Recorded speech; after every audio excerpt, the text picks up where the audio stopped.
भी तो सुन लीजिए, एस्पायरेंट क्या कह रहे हैं सर, वो भी तो सुन लीजिए। PSI में भी हमने सबर किया ना, वहाँ पे भी बोला गया कि तो सर हम भी थे उसमें सिलेक्टेड सर, उसमें भी ये बोला कि आप पेशेंस रखो सर, बाद में क्या हुआ स्क्रैप में आपको लगता है because there is strong evidence. No, let me tell you. Scrap is only the solution, आप बताओ ना सर, स्क्रैप सॉल्यूशन नहीं है ना।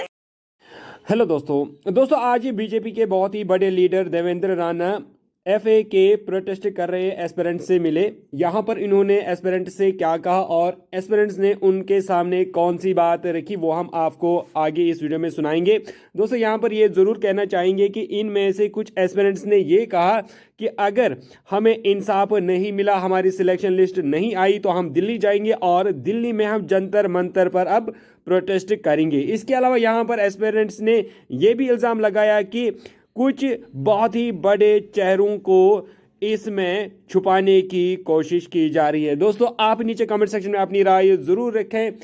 और इस वीडियो में अब हम देखते हैं कि देवेंद्र राणा ने स्कैम से रिलेटेड और सिलेक्शन लिस्ट से रिलेटेड क्या कुछ कहा इन बच्चों से।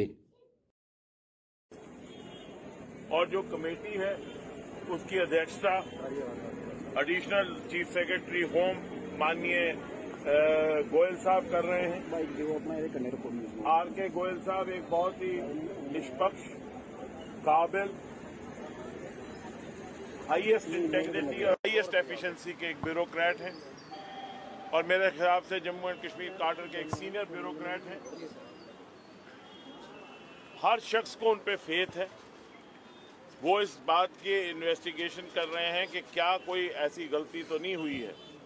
आपने भी उस दिन यही कहा कि अगर कोई गलत हुआ है तो वो सामने आना चाहिए। बिल्कुल सर, उसको बाहर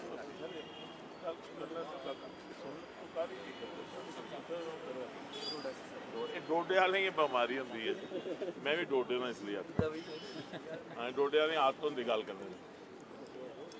अगर कोई गलत हुआ है तो फिर तो कोई बात ही नहीं है, क्योंकि कैरियर का सवाल है। जो बात आपने की, आपके सामने हमने कन्वे की कि दूध का दूध, पानी का पानी होना चाहिए। अगर कोई गलत है तो उसके साथ कोई साथ नहीं दे सकता। ये नहीं हो सकता कि यहाँ कोई गलत काम होगा तो वो होगा, वो तो होगा नहीं। और अगर सही है तो फिर आपके साथ कोई गलत नहीं होना चाहिए। बात इतनी सी मुख्तसर सी है। आप वो जो कमेटी, भाई सुन लो मेरी बात, जो कमेटी बनी है उस पर भरोसा रखिए।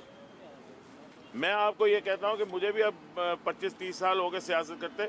आर.के. गोयल साहब को मैं ज़ाती तौर पे जानता हूँ, यहाँ SDM रहे हैं, DC रहे हैं, जो एडिशनल चीफ सेक्रेटरी इस वक्त होम के हैं, और दिल्ली में भी बड़े रहे। उनकी एक अपनी रेपुटेशन है, अपना एक उनका स्टेचर है। उनसे जो भी होगा इंसाफ होगा, वो गलत नहीं करेंगे। तो हमें थोड़ा विश्वास करना चाहिए, थोड़ा सब्र करना चाहिए। बाकी इससे ज्यादा और क्या मैं कह सकता हूँ। मैं तो उधर फंक्शन में आया था, वहाँ प्रेस क्लब ऑफ इंडिया में। अब वहाँ भी तो सुन लीजिए, एस्पायरेंट क्या कह रहे हैं सर, वो भी तो सुन लीजिए। PSI में भी हमने सबर किया ना, वहाँ पे भी बोला गया कि तो सर हम भी थे उसमें सिलेक्टेड सर, उसमें भी ये बोला कि आप पेशेंस रखो सर, बाद में क्या हुआ स्क्रैप में आपको लगता है because there is strong evidence. No, let me tell you. Scrap is only the solution, आप बताओ ना सर, स्क्रैप सॉल्यूशन नहीं है ना सर। फिल्टरिंग कर सकते हो सर, आप फिल्टरिंग कर सकते हो sir. Wait a minute. There is strong evidence, I understand. I'm not the government. There is strong evidence, I understand, in the PSI case. That is what I understand. I'm not the government. That is what I understand from my own sources. And I am not speaking on an authority because I am not the government. Wait a minute. And if there has been a scam, the scamsters must. मैं मुबारकबाद देता हूँ lieutenant governor साहब को और उस committee को जिसने, और गवर्नमेंट को, कि उन्होंने एक स्ट्रांग स्टेप लिया है। देखिए बात यह है, इंसाफ होना चाहिए। बच्चे मेहनत करते हैं, ये नहीं है कि चोरी चकारी से कोई बनेगा। यहाँ अपॉइंटमेंट जो होनी चाहिए ट्रांसपेरेंट और क्लीन तरीके से होनी चाहिए। मुझे पूरा यकीन है कि निष्पक्ष जांच में सब सच सामने आएगा। हमने भी ठान लिया दिल्ली पार्लियामेंट के बाहर बैठेंगे जाके। इस बार आप लोग घर जाओगे इसके बाद? इसके बाद घर ना जाया जाएगा। शाम को पुलिस हमें फोर्सफुली उठा के ले जाती है, मगर कब तक दबाओगे? ये राणा साहब भी कुछ कह के गए सर। राणा सर ने मेन डिप्लोमेटिक स्टेटमेंट दी है। अगर आप लोगों ने समझी हो, ये डिप्लोमेटिक स्टेटमेंट थी। ये साफ बता दिया गया कि अगर कुछ होता है, मुझे गोयल सर पे विश्वास है, क्या हमें विश्वास नहीं है?